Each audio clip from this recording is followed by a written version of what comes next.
Bonjour et bienvenue à toutes et à tous sur la chaîne de Polyfab 3D pour une nouvelle vidéo un petit peu particulière cette semaine consacrée à l'impression résine. Vous qui êtes sans doute habitués à utiliser les logiciels comme Chitubox, comme Litchi Slicer ou éventuellement Allotbox, eh bien ce nouveau logiciel qui s'appelle donc Villers va vous permettre sans doute d'augmenter un petit peu votre potentiel et d'aller peut-être encore de manière plus personnalisée et plus efficace générer vos supports ou différents artefacts sur votre objet imprimé. Donc cette semaine, une vidéo un petit peu particulière où je vais vous présenter un nouveau logiciel qui m'a semblé vraiment intéressant à vous dévoiler. Donc c'est un logiciel qui correspond donc à la technologie Resin, qui a été dévoilé en fin d'année dernière pendant le salon Formnext. C'est un logiciel qui avait fait parler de lui quelques jours après le salon, et depuis, on n'en a pas beaucoup réentendu parler. Donc moi, j'avais quand même pris le temps de télécharger et de tester ce logiciel-là, et il est temps pour moi de vous montrer un petit peu quelles sont les caractéristiques intéressantes et qu'on ne retrouvera pas dans les autres logiciels. Donc suivez bien cette vidéo pour voir si effectivement ce logiciel a des fonctionnalités qui vous intéressent.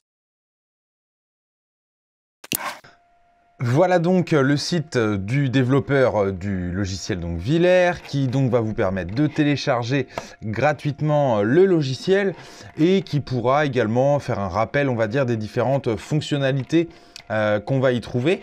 Et ce qui est intéressant de noter, c'est que dans la partie core, on voit que le développeur pense aussi à développer l'électronique qui va convenir parfaitement à ces méthodes, on va dire, de découpe.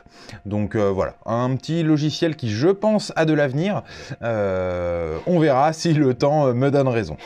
En tout cas, on va donc regarder maintenant ce qu'il en est du logiciel à proprement parler, et donc on retrouvera voilà, un design plutôt simple à prendre en main, avec les outils, on va dire, de base facilement accessibles.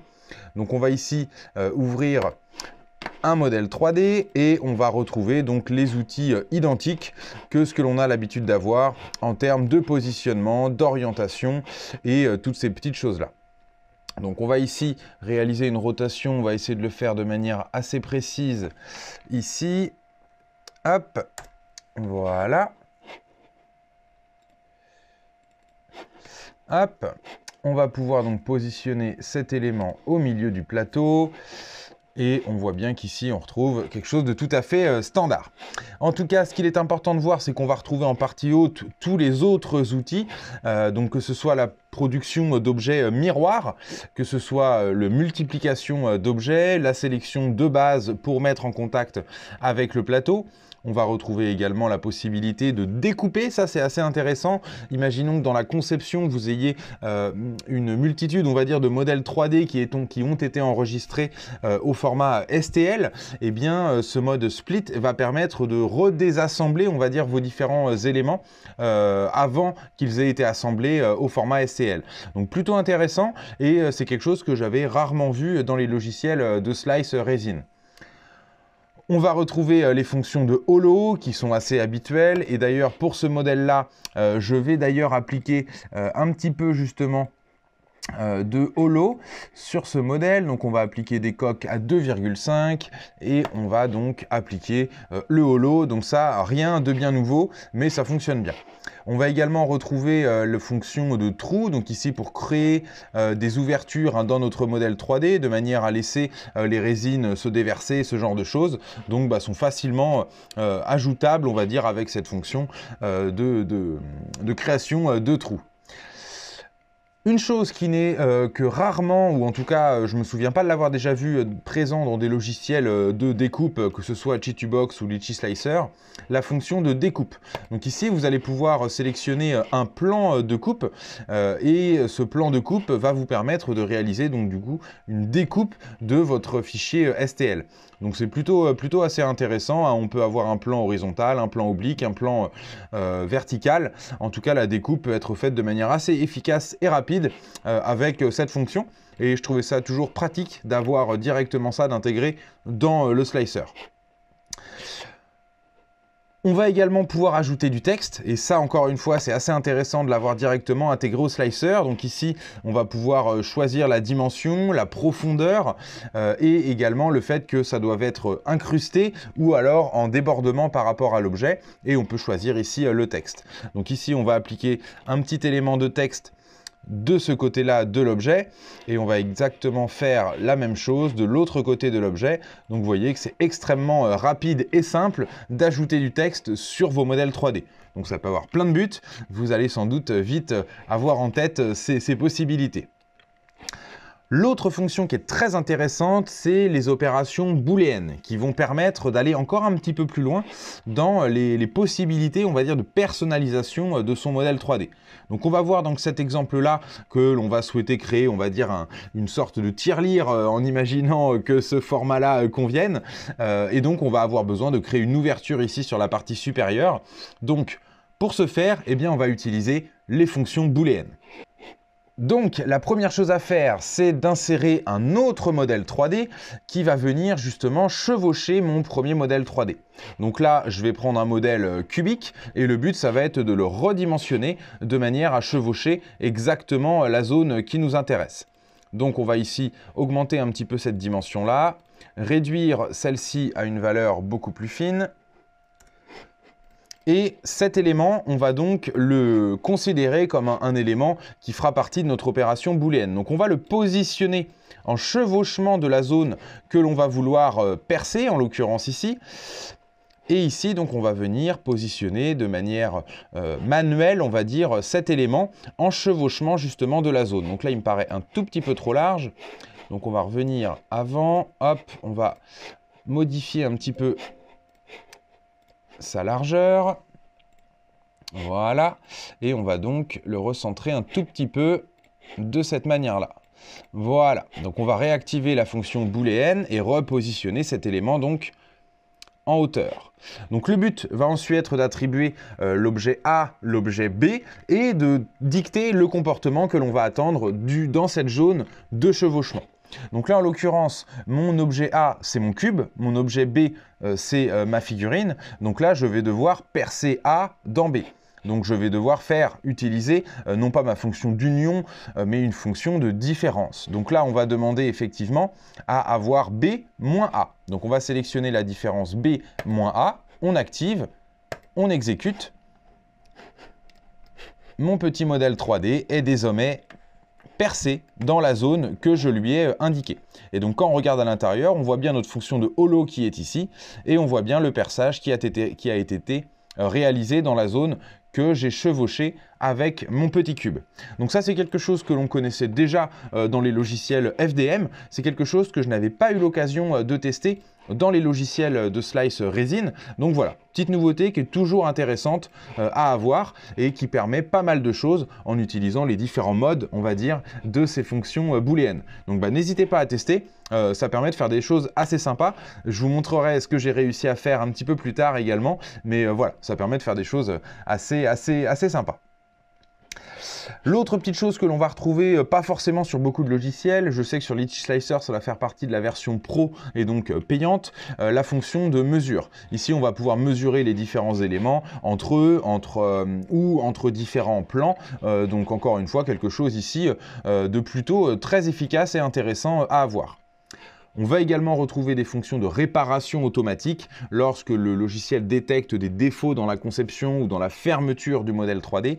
Et bien ici, ça va permettre de les corriger de manière automatique. Autre petite chose qui est toujours intéressante à voir, c'est la fonction de support. Donc on va retrouver ici à peu près la même typologie de paramétrage que sur les autres logiciels, sauf que là on a accès de manière automatique, on va dire, à beaucoup de paramètres et on a plutôt une belle efficacité dans la génération de nos paramètres.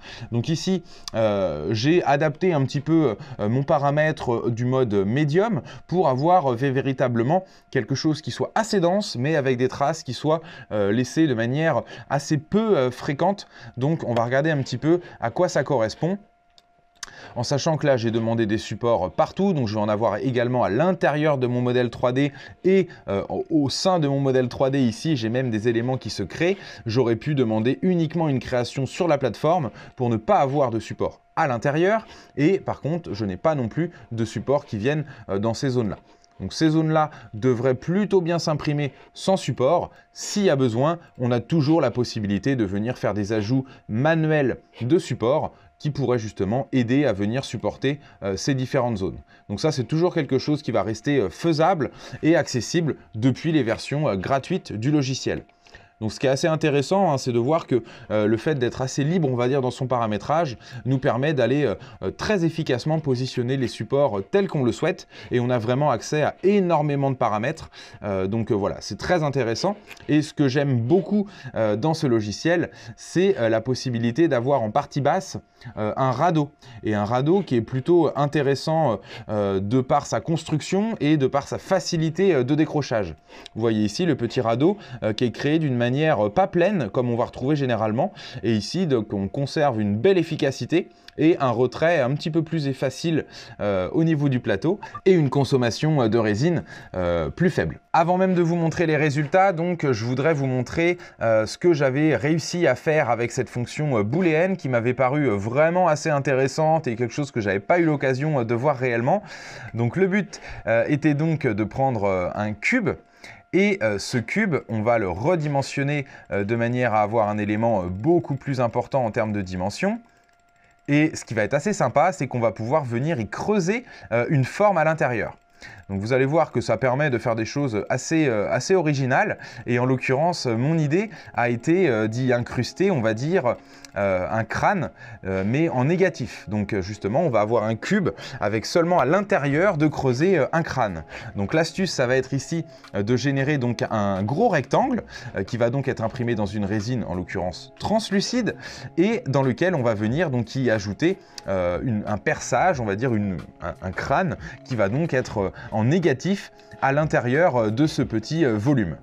Hop, donc on dimensionne tout ça et je vous montre rapidement donc comment j'ai fait pour réussir à faire cette opération.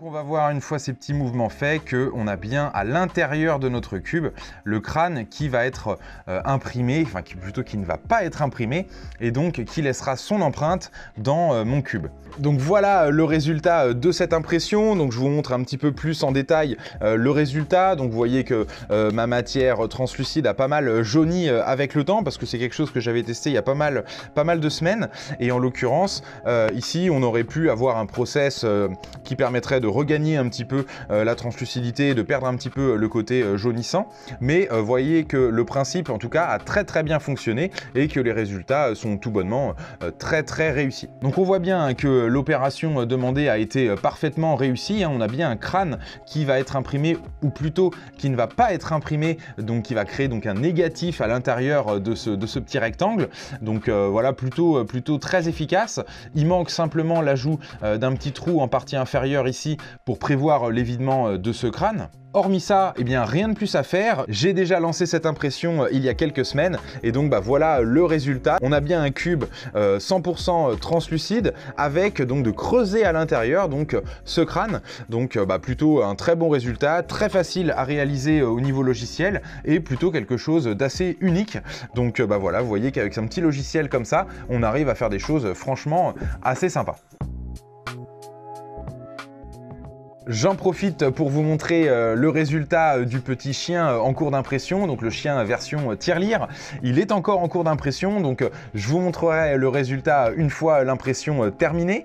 En tout cas, voilà pour cette vidéo. Donc ça m'avait semblé intéressant de vous présenter un nouveau logiciel de résine, un petit peu différent de ce que l'on va trouver sur Chitubox et sur Litchi Slicer. Lorsqu'il avait été révélé à Formnext, effectivement, il avait provoqué un intérêt certain quelques jours après son avoir été dévoilé. Depuis, on n'en a pas forcément beaucoup réentendu parler, mais j'ai le sentiment que c'est un logiciel que l'on va sans doute continuer à voir et dont on va entendre parler un petit peu plus davantage avec le temps qui va passer. Donc voilà, ça me paraissait intéressant de l'évoquer. Donc n'hésitez pas à nous mettre en commentaire si c'est des vidéos qui vous intéressent, si ce logiciel a certains éléments qui pouvaient manquer dans les autres, éventuellement logiciels que vous utilisiez. Donc n'hésitez pas à nous mettre en commentaire si c'est le type de vidéo et d'informations que vous aimez bien avoir de notre part. En tout cas, voilà, ça m'a permis de réaliser des choses que je n'aurais pas pu réaliser avec d'autres logiciels de slice en résine. Donc voilà, c'est pourquoi j'ai trouvé judicieux de vous en parler. C'est tout pour cette vidéo, donc vidéo assez courte, assez simple. Les prochaines vidéos, on va se reconcentrer sur le FDM, donc plein d'idées, plein de sujets à venir pour cette année 2022. Donc abonnez-vous à la chaîne, suivez-nous sur les réseaux sociaux pour ne rien louper. Et pour ma part, je vous dis à la prochaine.